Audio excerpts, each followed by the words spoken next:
radio station.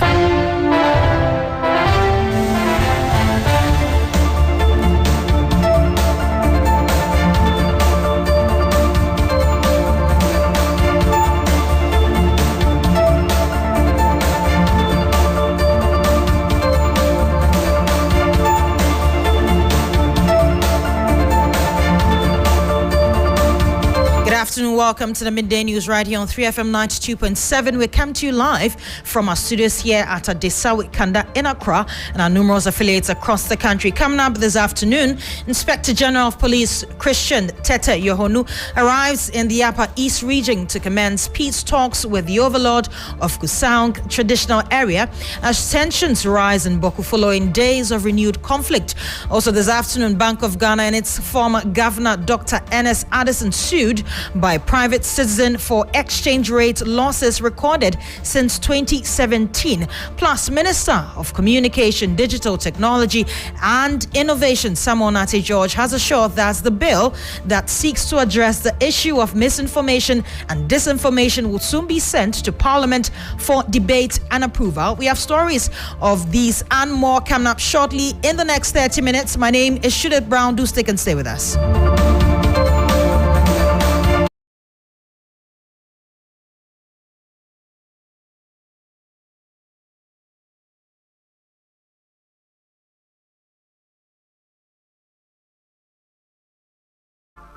We're going to start with our first story, and the Minister for Communication, Digital Technology and Innovation, Samuel Nate George, says the proposed SIM card re-registration is intended to address the issue of multiple registrations carried out during the previous round. Now, the announcement of an upcoming re-registration has sparked concerns about the challenges that have characterized previous campaigns, such as joining long queues and delays. Speaking on TV3's New Day on Friday, Sector Minister Sam Nate George assured that the process has been approved and will not result in long queues. He emphasized that only individuals with specific issues will be required to visit designated offices following a system similar to the passport acquisition pre-booking process. Well, let's listen to him. We will do the registration, not re-registration. We're coming to do a proper registration. It's going to be backed by law. Before I do it again, I will go to Parliament to get an LI that would enable me do what I'm going to do. Don't forget, it was one of the things I said, that my predecessor had no legal basis to do what she did because there was no LI to do a re-registration. The only LI we have today was the LI in 2010 that Haruna Idrisu did when he tried to do the first registration. At that time, when Haruna tried to do the first registration, you did not have a single source of truth like you have today with the NIA database. So when Haruna did the first SIM registration, people went with passports, people went with driver's license, people went with all kinds of cards. And there was no way to verify all of those cards. And the second one went with the Ghana card? The second one, which Slawusu attempted to do or said she did, was supposed to be using one single source of truth, the Ghana card. Now, I'll be grateful if you could call her and ask her, or call the networks and ask the networks, if they verified the Ghana cards that you sent against the NIA database. No. No such verification was done. So yes, you went with your Ghana card. Everybody was asked to come there with a Ghana card.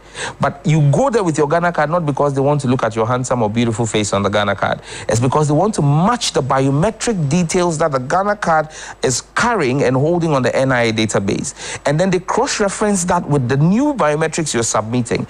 That's the technology behind it. I don't understand. You mean none of this was done? There was absolutely no queries done. And so basically it was a waste. That's why I said it was an act of pure wickedness and insensitivity. So where is our data? You need to ask my predecessor and those who run it. But that's why I'm saying, look, this is going to settle the matter. Roland, what we're doing now is to pick whatever data sits there that was not cross-referenced and do the matching. And that's why I said the registration we're going to do is going to be tech-driven, but human-centered. I don't expect to see you queue. I don't expect to see any Ghanaian queue. And you have my word for it.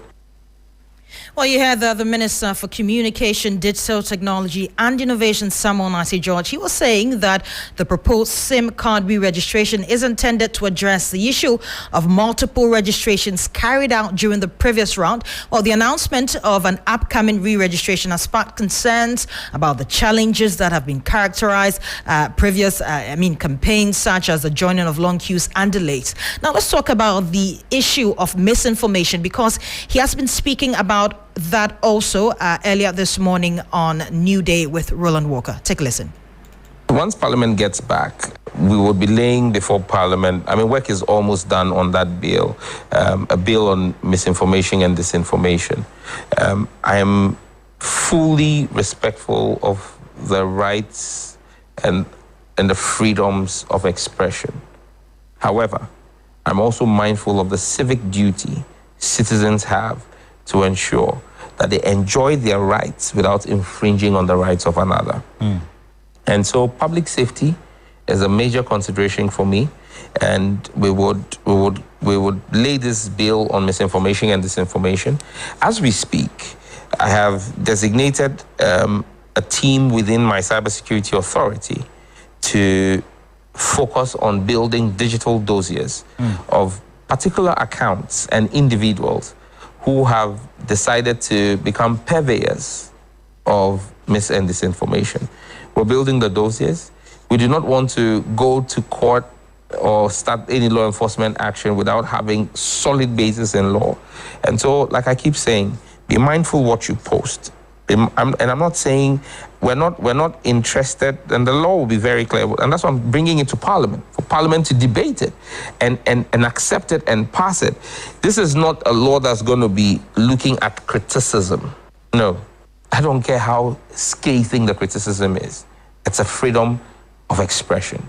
But when it moves from criticism and then moves into pure disinformation, pure misinformation, peddling of fake news, altering of data and putting it out, clearly that's not a freedom.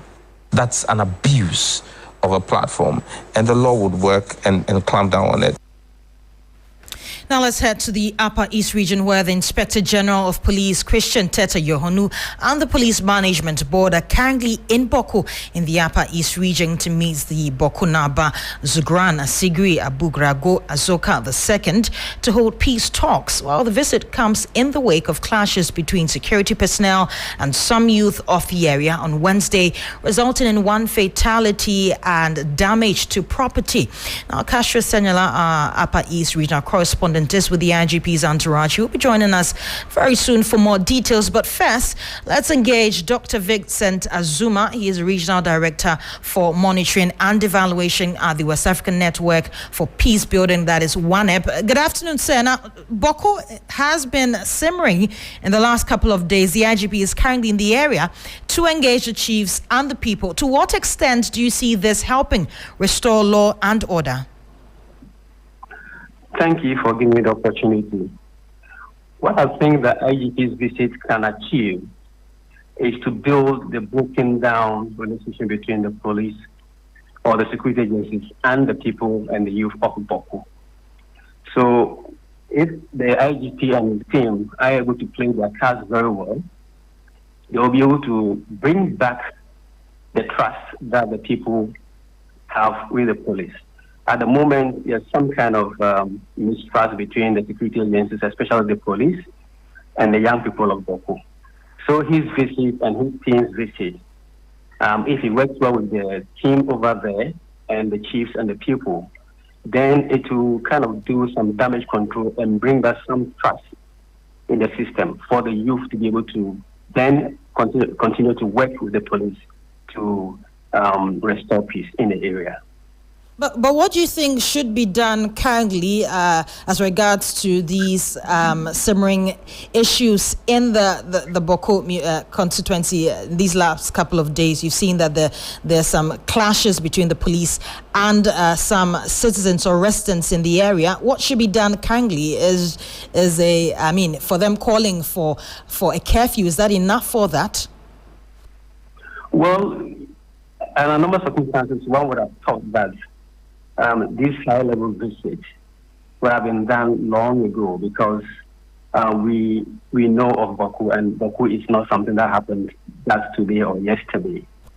So the intelligence would have picked a lot of information on which then the police and other security agencies will act.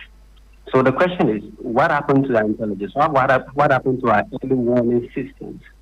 And if they did have some alert, what did we do to ensure that we did not sleep on the work to allow this to happen? So the extent that the youth were able to attack a police installation or maybe a police officer's home, and we hear even an MP's home was also touched, it means that things have gone out of hand, and what should happen now is what we have seen in Ghana before, where in some areas of Ghana where the police or security agents totally took control of the area and nobody was allowed to own the place, but then the security agents took over until such that some semblance of peace was restored before people were allowed to do their normal business. So I think at the moment, with the total loss of control, because the youth have become totally lawless, they don't respect the laws of Ghana, and so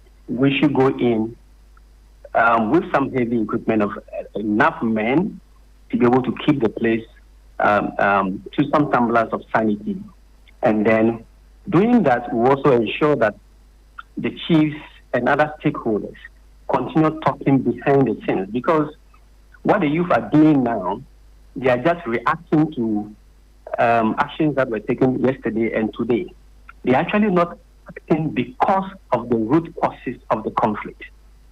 So whilst we are able to prevent the youth from making attacks or killing people, then all the stakeholders will be behind the scenes trying to resolve the root causes of the conflict. And it's only by doing that that we can see some lasting peace in Boku and its environs. Well, what would you say should be the role of the Bokonaba? We know that the IGP and the Police Management Board are meeting the Bokonaba today. What is his role in ensuring that peace in the community, since this particular clash is not really related to the root causes of the Boku conflict? Well, it is not only the Bokonaba. All other chiefs in the area who have some stake in this conflict, all other leaders in the area should be able to call the youth and be able to tell their youth that, look, killing, fighting, destruction is not the way to go. So let's allow peace to reign. So they need to restrain their supporters. They need to restrain the youth in the area. And I know the youth in the area have some respect for local authority. And so if their local authority is able to come to the youth and rein them in, then the youth will be able to respect their leaders. And then it's only after that respect for the leaders that then other negotiations and mediation can go on. Right, many thanks for your time. Dr. Vincent Zuma is the Regional Director for Monitoring and Evaluation at the West African Network for Peace Building, which is also known as WANEP. Now let's do some more stories, because the Bank of Ghana and its former governor, Dr. Ernest Addison, have been sued by a private citizen for the record exchange rate losses recorded by Ghana's currency since 2017. Obabil Violet Allen, who describes herself as someone who invests in government treasury, says her purchasing power and investment suffered remarkable losses due to the cedi dropping in value from 4.26 cedis in 2017 to 15.49 cedis in 2025. Well, let's walk you through the details of what we know is the latest legal action filed at the Supreme Court. Now, what is the suit about? Of course, it is a suit against the Bank of Ghana and the former governor of the Bank of Ghana, Dr. Ernest Addison. We have the plaintiff being Babil Violet Allen, who is a retiree citizen of Ghana who typically invests in government treasuries, particularly ELSA bonds. Now, what reliefs is she seeking? Basically, a declaration that the Bank of Ghana has been grossly negligent in the management of the Ghana cedi through Dr. Ernest Addison. She's also seeking a declaration that the exchange rate losses of the plaintiff are enforceable against the Bank of Ghana, Dr. Ernest Addison. Any other relief, the court may deem fit. She's also seeking that. Now, what is the case for the plaintiff? Well, she says that the Bank of Ghana, mandated by law, is to ensure the stabilization of the value of the cedi.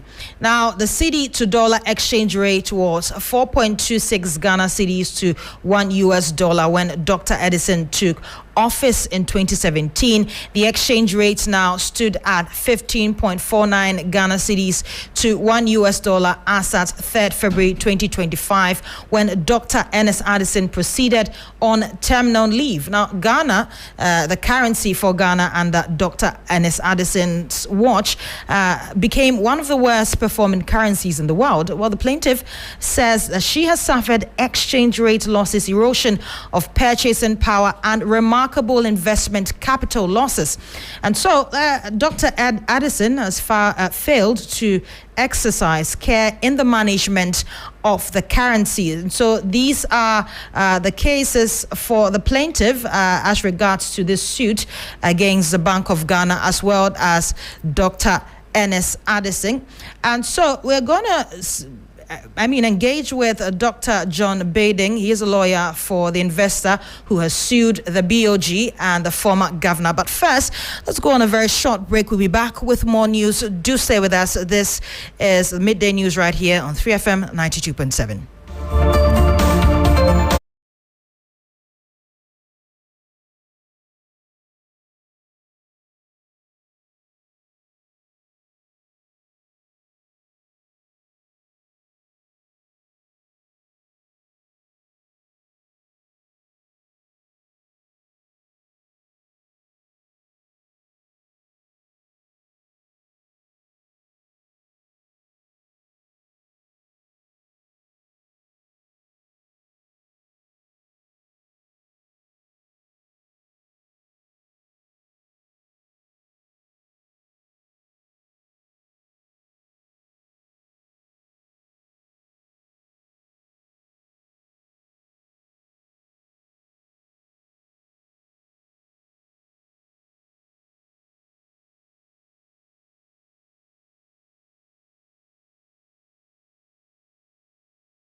You're still listening to the Midday News right here on 3FM 92.7. Welcome back. Now let's do some more stories. High temperatures recorded in the northern parts of the country have been identified as one of the causes of deaths among pregnant women and newborn babies, especially in the Upper East region. Now speaking to 3FM following an initial assessment of climate change impact on newborn babies under the Healthy Mamas and Babies program by the University for Development Studies, UDS, and its partners in the Kasena, Nankana, East and West districts of the Upper East region, Pro Vice Chancellor of UDS, Professor Elliot Haruna Al-Hassan, expressed concerns over how temperatures in Navrongo areas is contributing to child mortalities.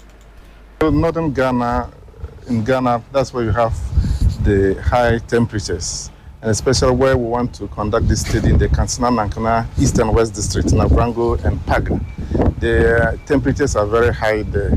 We are told about 10 years ago, when women have their babies, because of heat, there were special rooms where they will put these babies so that they will not have some respiratory diseases, and then that will lead to death. Now we want to get to know what actually the cause of these deaths as a result of these heats, and what interventions out of this research, the recommendation that will be made so that we can help reduce the impact of infant mortality. It has been a problem, especially we are told that since 2021 to date, there have been high levels of infant mortality. The preliminary findings people were alluding to was because maybe the COVID. But are we sure that, was it just the impact of COVID? Now, even we have post-COVID, what is still the problem? And preliminary, people are thinking of the heat. And we say, let's look at the impact of the climate change, because the climate is changing, the temperatures are rising, and people have their children during the heat season. What happens? So maybe the outcome of the research, then we'll get to know the true findings, then we'll brief. Well, we're staying a little longer on this development to engage our Northern Regional Correspondent, Christopher Marco. Good afternoon, Chris. Now, obviously, temperatures in the north sometimes exceed 40 degrees Celsius. How is this issue of rising temperatures, according to the preliminary findings of the research, affecting child health? Yes, so if you look at the temperatures in the northern parts of the country around this time, it is very high, recording almost above 40 degrees Celsius. And so around this time, people have to battle with the weather conditions. And so this research by the UDS and its partners is seeking to find out how mothers and newborn babies are coping with this situation, and what could be done such that even with the increasing weather, they'll be able to contain the heat, because we all know that when they deliver like that, per tradition in this part of the country, the mothers and the children are always indoors until a certain period of time that they can come out. So how can they sustain themselves during this period of high temperatures? And so this research, according to UDS, is going to make some recommendations so that the newborn babies and their mothers, including pregnant mothers, will be saved from these conditions. Now, one critical issue has to also be with the fact that around this time, women are supposed to be the basic caretakers of these newborns, and so much attention should be given to the women and how they'll be able to come over with some of these conditions that are not good for the women and the newborns. The excess heat we have these days is quite different from those days that there was no excess heat. They are saying that when a mother is pregnant, already is carrying already heavy weight, and then adding the heat that's having may give a woman stress and may increase the blood pressure. So if you don't reduce this and find a way of reducing stress from a pregnant woman, the heat may also help the woman to have the child to have deformity. And then the impact is not to make sure that we reduce that heat on a pregnant woman with a child. So they'll give them some of the intervention to do that. Don't do this, don't do that. When you see the weather has agreed this one, please relax. And that's the strategy they come to put in place to make sure that child and mother have better, condition of weather than them having issue when they're going for delivery. Well, many thanks for your time. You heard there Northern Regional Correspondent Christopher Marco giving us more details on this issue of the heat and temperatures there in the region and how it's affecting maternal health. Now let's head to the Ashanti region, because the government's proposed policy to deport foreign nationals involved in illegal mining, commonly known as galamsey, has sparked widespread debate. While some support the move, environmental advocates argue that all offenders, regardless of the nationality must face stringent legal consequences to deter further destruction of Ghana's natural resources. Now, stakeholders are now urging authorities to enforce existing laws more decisively and adopt stronger measures to combat the Galamsey menace.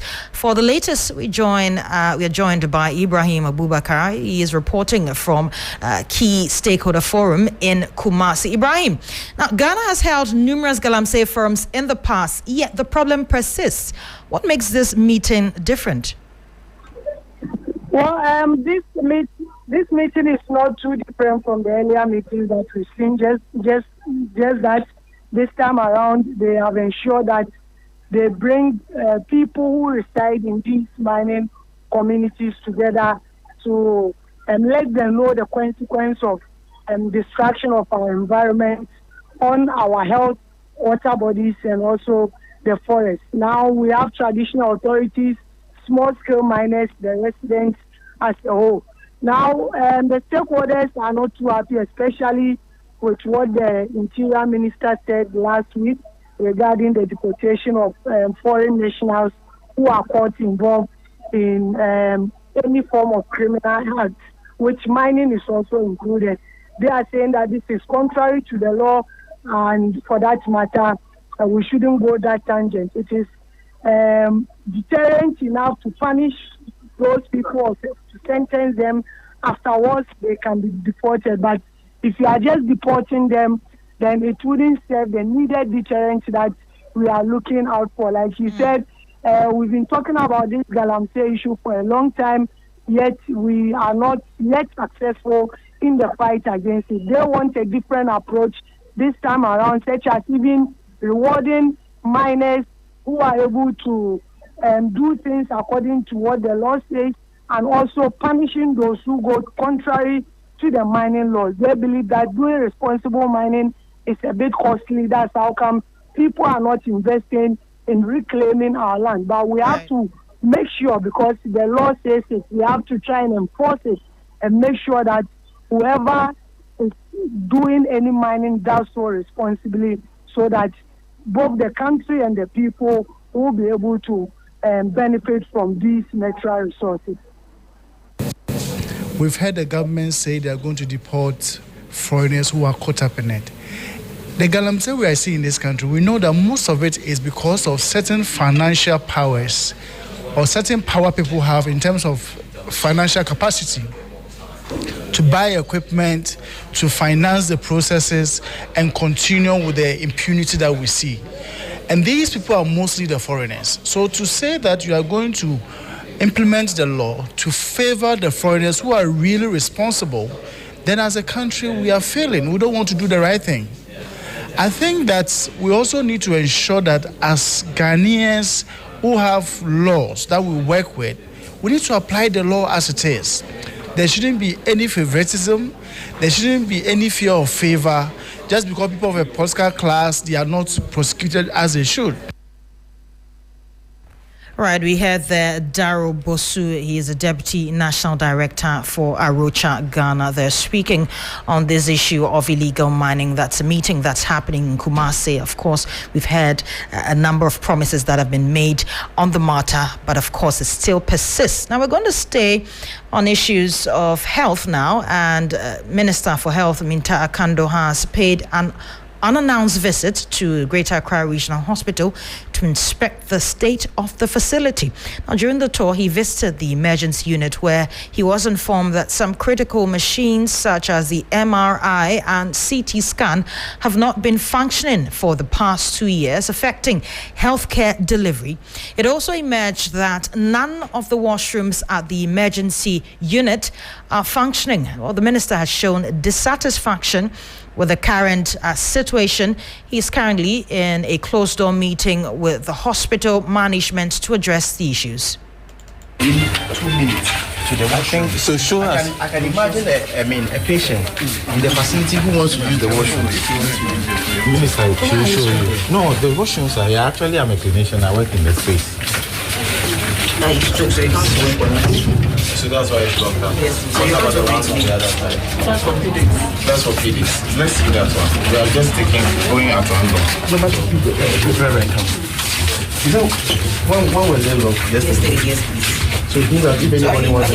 They just called me this morning. The facility manager was around. Yeah, the facility manager is around. That's what's going on. Yes, he brought us here. So what's going on? You are not even aware this one is locked. No. You are not. So, like you said, you are going to work on. And when we met you there, you said that's why you brought it. So you couldn't even tell us at that time that this one. Why is Well, you had the Minister of Health, Minta Akando. He paid an unannounced visit to the Greater Accra Regional Hospital to inspect the state of the facility, and that's how you had those interactions with some hospital staff there. And that's how we end the midday news right here on 3FM 92.7. A pleasure coming to you always. My name is Judith Brown. Do stay tuned. Business News is up next. Bye-bye.